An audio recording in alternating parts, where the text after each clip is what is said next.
ওঠো ওঠো বলছি। ওহ না, মানুষটা একবার চোখ বুঝলে একেবারে অন্য দেশে চলে যায়। এইভাবে মানুষটার ঘুম ভাঙানো যাবে না। এই এই এই ওঠো ওঠো ওঠো। এই কে কে কে? ওহ, এই তো এতক্ষণে বাবু চোখ খুলেছে।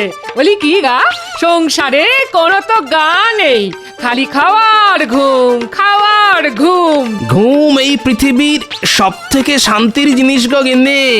ওই দেখো খালি বড় বড় ভাষণ।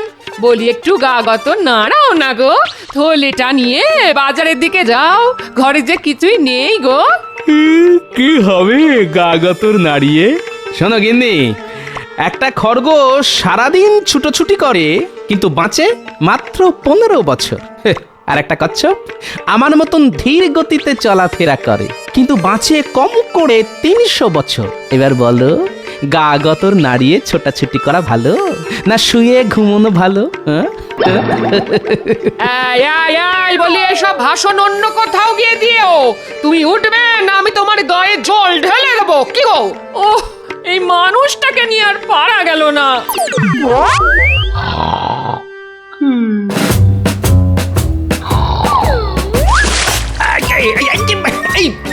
আরে এটা কি হলো? এই তুমি উঠবে নাকি আমি আবার? ওরে বাবা রে!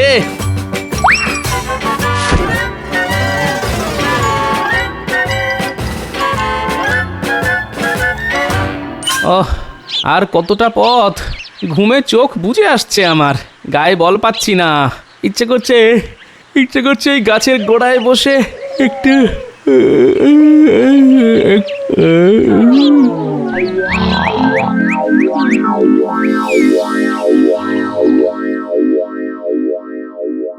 তখন থেকে কি এত ভাবছেন মহারাজ? ভাবছি গোপালের কথা। ও যতই অলস হোক না কেন, এমনিতে মানুষটা তো খুব হুঁশিয়ার। আগে আমিও কিন্তু কম হুঁশিয়ার নই মহারাজ। মহারাজ আমরাও খুব হুঁশিয়ার। না না না, গোপালের মতো হুঁশিয়ার মানুষ কিন্তু খুব কমই আছে।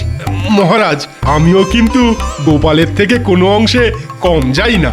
না না, মুখের কথায় তো আমি বিশ্বাস করব না, প্রমাণ চাই। প্রমাণ না দিলে আমি কিছুতেই বিশ্বাস করব না তোমরা হুঁশিয়ার। প্রমাণ দেবার জন্য আমাদের কি করতে হবে মহারাজ? কি করতে হবে? কি করবে কি? তোমরা আমাকে নিজেদের হুঁশিয়ারির পরিচয় দেবে।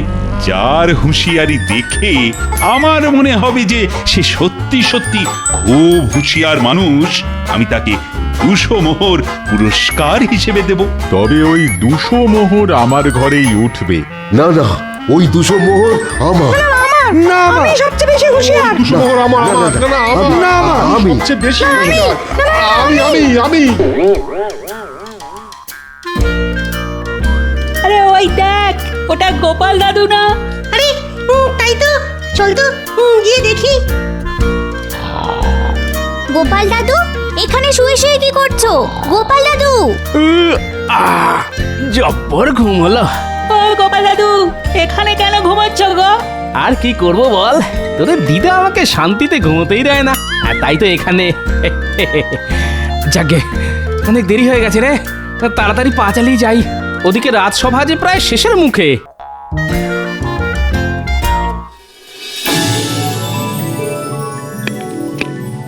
কি ব্যাপার গোপাল, রাজসভায় আসতে এত দেরি হলো কেন তোমার? এই রে,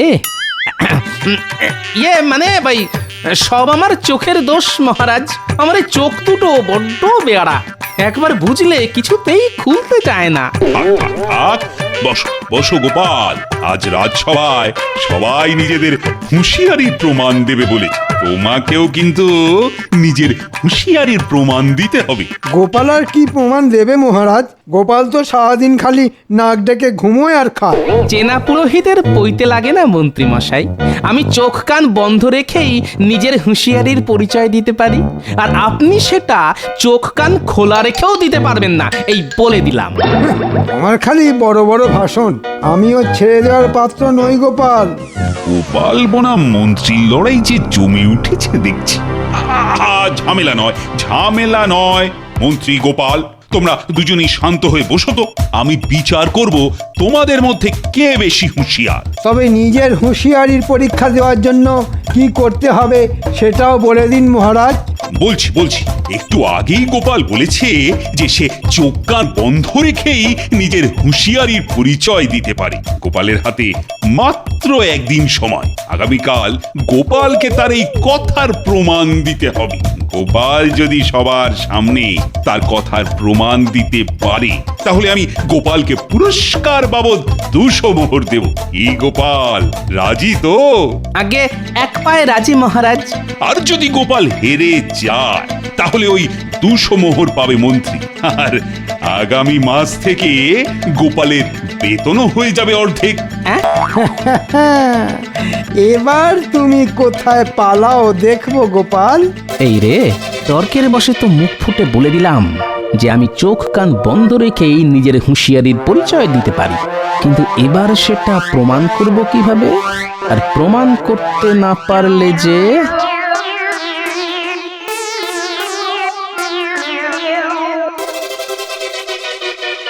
গোপালের মুখ দেখে মনে হলো গোপাল বেশ চিন্তায় পড়ে গেছে মহারাজ।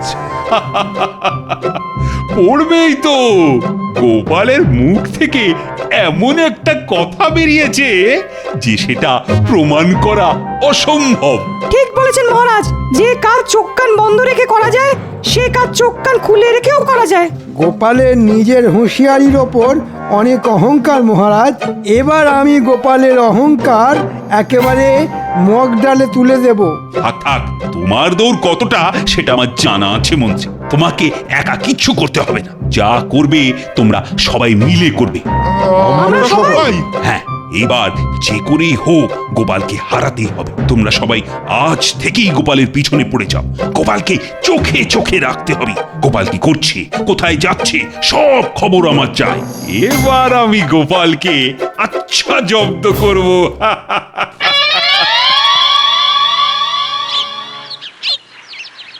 কই গো গিন্নি, গেলে কোথায়? আরে ডেকে ডেকে যে তোমার সাড়াই পাওয়া যায় না গো। বলি এতক্ষণে তোমার আসার সময় হলো? হ্যাঁ, ওরে বাবারে, রণচণ্ডী মা আমার, শান্ত হও।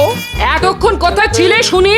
সেই কোন সকালে তোমাকে বাজারে যেতে বলেছি, এত বেলা হয়ে গেল। বলি দুপুরে খবরটা কি শুনি? যাচ্ছি। রাগ করো না গিন্নি, আমি এক্ষুনি যাচ্ছি। এক ছুটে যাব আর দৌড়ে আসবো, সঙ্গে করে থলে ভরে বাজার করে নিয়ে আসবো।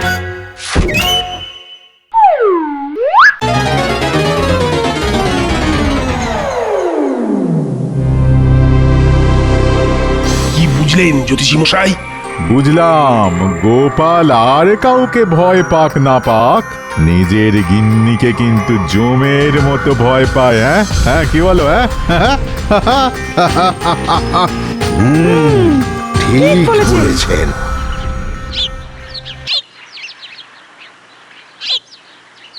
ওরে বাবারে, গিন্নিতে নয়, সাক্ষাৎ যমরাজের মহিলা অবতার। দেখলেই আত্মারাম একেবারে খাঁচা ছাড়া হয়ে যায়। আমার গিন্নি মাছ খেতে বড় ভালোবাসে। গিন্নির মাথা ঠান্ডা করার জন্যে আজ একটা বড় দেখে মাছ কিনে নিয়ে যাই।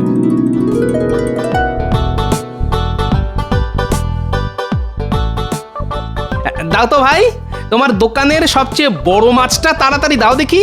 বড় মাছের কিন্তু বড় দাম গোপাল দাদা। হ্যাঁ, এখন দাম নিয়ে দামাদামি করার সময় নেই ভাই। যা দাম হয়েছে লিখে রাখো, পরে এসে দিয়ে যাবো খন।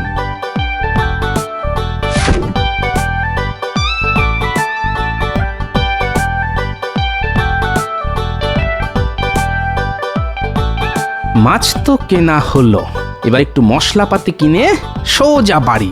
একদম দেরি করা যাবে না। উফ, দোকানদার দোকান ফেলে আবার কোথায় গেল? হাতে যে একদম সময় নেই। ধুর। এ কি করছো গোপাল দাদা? আমার হাতে একদম সময় নেই ভাই, তাই নিজেই নিয়ে নিচ্ছি। হ্যাঁ, কত দাম হয়েছে খাতায় লিখে রেখো, পরে এসে দিয়ে যাব।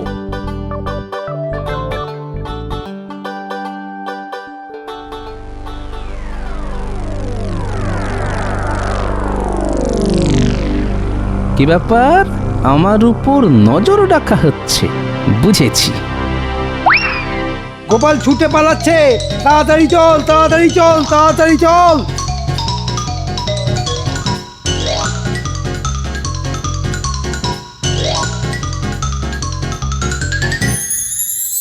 গিন্নি, গিন্নি, কি হয়েছে? বলছি তোমার মাথা কি আগের থেকে একটু ঠান্ডা হয়েছে? হয়েছে গো হয়েছে। এবার মাছের ঝোলটাকে বলো কেমন হয়েছে?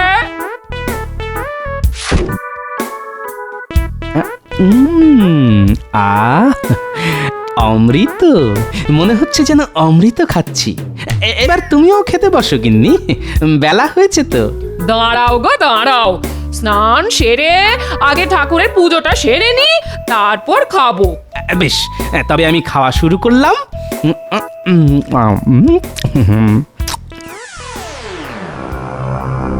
দেখুন দেখুন, গোপাল কেমন গোকরাসে খেয়ে চলেছে।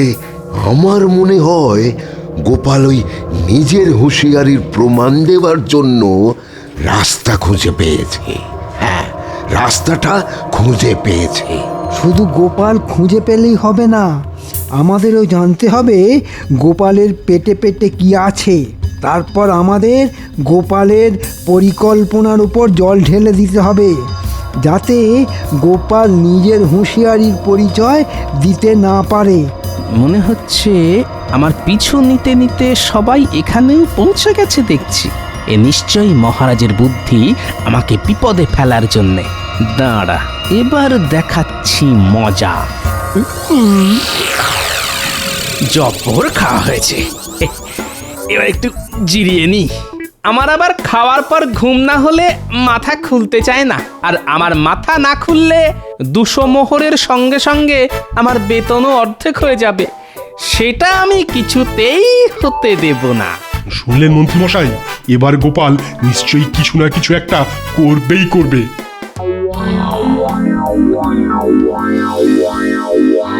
জয় ঠাকুর, জয় ঠাকুর, জয় ঠাকুর, জয় ঠাকুর, জয় ঠাকুর, জয় ঠাকুর, জয়। কোথায় ভাবলাম একটু শান্তি করে শুয়ে ভাবনা চিন্তা করব, তা নয়। ধুর, ধুর। উফ, থাকা যাবে না এই বাড়িতে। এই আমি চললাম।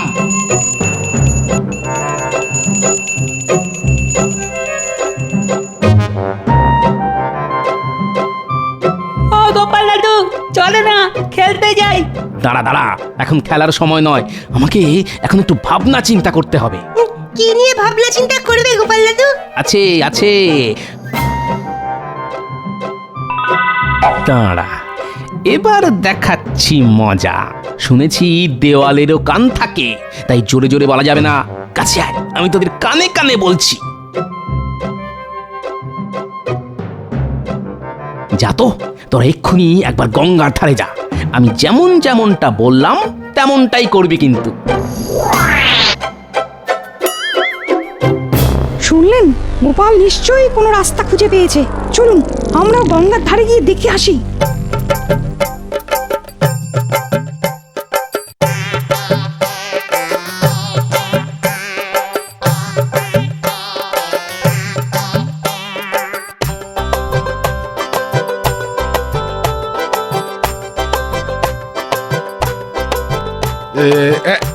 এই বাচ্চারা, হ্যাঁ তোরা এখানে কি জন্য এসেছিস বল, তাড়াতাড়ি বল। আমাদের তো গোপাল দাদু পাঠিয়েছে গঙ্গার জল দেখার জন্য। গঙ্গার জল? তার মানে গঙ্গার জলের মধ্যে কিছু একটা আছে। ঠিক বলেছেন, গোপালের মাথায় কি আছে আমি বুঝি। চলুন আমরা গঙ্গার জলে নেমে খুঁজি। হ্যাঁ হ্যাঁ হ্যাঁ, চলুন চলুন চলুন। তাই চলুন।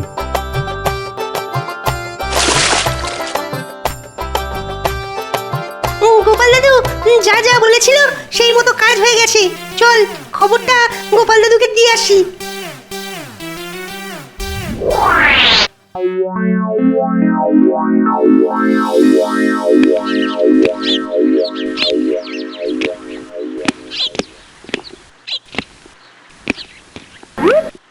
না না না, ওহ, এখন তো কোনো খবরই পেলাম না। ওহ, এদিকে চিন্তায় চিন্তায় আমার যে ঘুম হয়েছে। প্রহরী, আগে বলুন মহারাজ। আমার রাজসভার সদস্যরা কি করছে, আর আর ওরা গোপালের পরিকল্পনা সম্বন্ধে কিছু জানতে পেরেছে কিনা এক্ষুনি এক্ষুনি গিয়ে খবর নিয়ে এসো। ধুর, কিছুই তো পেলাম না। চলুন এসব ছেড়ে আবার গোপালের পিছু নেওয়া যাক। এইভাবে খুঁজে কিছু পাওয়া যাবে বলে তো মনে হয় না। হ্যাঁ হ্যাঁ, তাই চলুন। মহারাজ জানতে চাইলেন আপনারা গোপালের পরিকল্পনা সম্বন্ধে কিছু জানতে পেরেছেন কিনা। মহারাজকে গিয়ে বলো এখনো কিছু জানতে পারিনি, তবে জেনেই ছাড়বো।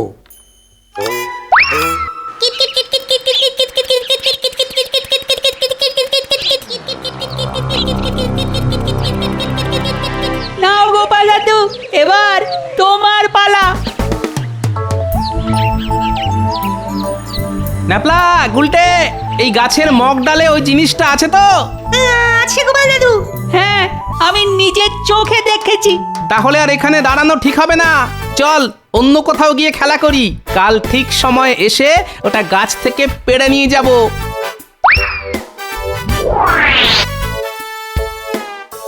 এই গাছের মগডালে গোপাল নিশ্চয়ই কিছু লুকিয়ে রেখে গেছে। চলুন তো গিয়ে দেখে আসি।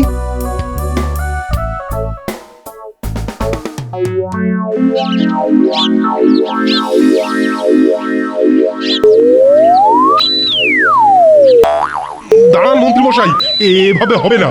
আমার মাথায় একটা একটা বুদ্ধি এসেছে। হ্যাঁ, এই তো মাছ টোপ গিলেছে। আর একটু উপরে, তাহলে এই মগ ডালে হাত পেয়ে যাব। ওরে বাবারে, ওরে বাবারে, আর আর পারছি না, আর পারছি না। আমার ঘাড়ে সুড়সুড়ি লাগছে। ওরে ওরে বাবারে, দূর, এত নড়লে হয় নাকি? ওরে বাপরে ওরে বাবারে, গেলাম রে।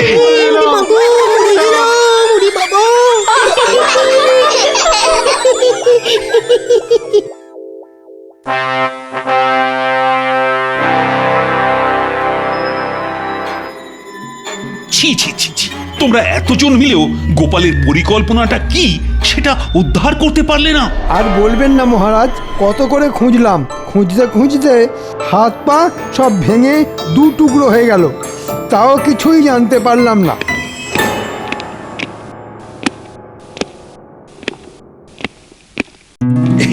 এসো এসো গোপাল, এসো। আমরা তো তোমার জন্যই অপেক্ষা করছিলাম। গোপাল ভাঁড় নিজের কথার প্রমাণ দেওয়ার জন্য তৈরি মহারাজ। তাই নাকি? এবার তাহলে তোমার হুঁশিয়ারির প্রমাণটা আমাদের দাও দেখি। দেব মহারাজ, নিশ্চয়ই দেব। আমি যে কাজগুলো চোখ কান বন্ধ রেখে করে দেখাতে পারি, সেগুলো আমাদের মন্ত্রী মশাই চোখ কান খোলা রেখেও করতে পারবেন না। দেখা যাবে। বলো গোপাল, আমাকে কি করতে হবে? গুলটে, বলো গোপাল দাদু। নে শুরু কর। আমার কানের কাছে এসে জোরে জোরে কাঁসর বাজাতে শুরু কর।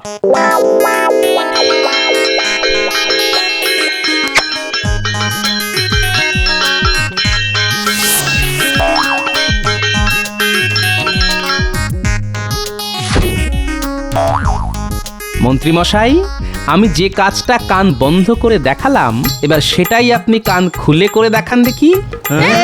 এই রে, কি হলো গুলটে, দাঁড়িয়ে কেন? শুরু কর। ওরে বাবারে, থাম থাম বলছি, কানে তালা ধরে গেল যে। কান তো গেল, এবার চোখের পালা।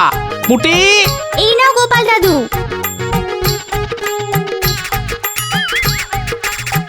ওই ঠোঙায় কি আছে গোপাল? এতে আছে মোক্ষম অস্ত্র, লঙ্কা গুঁড়ো।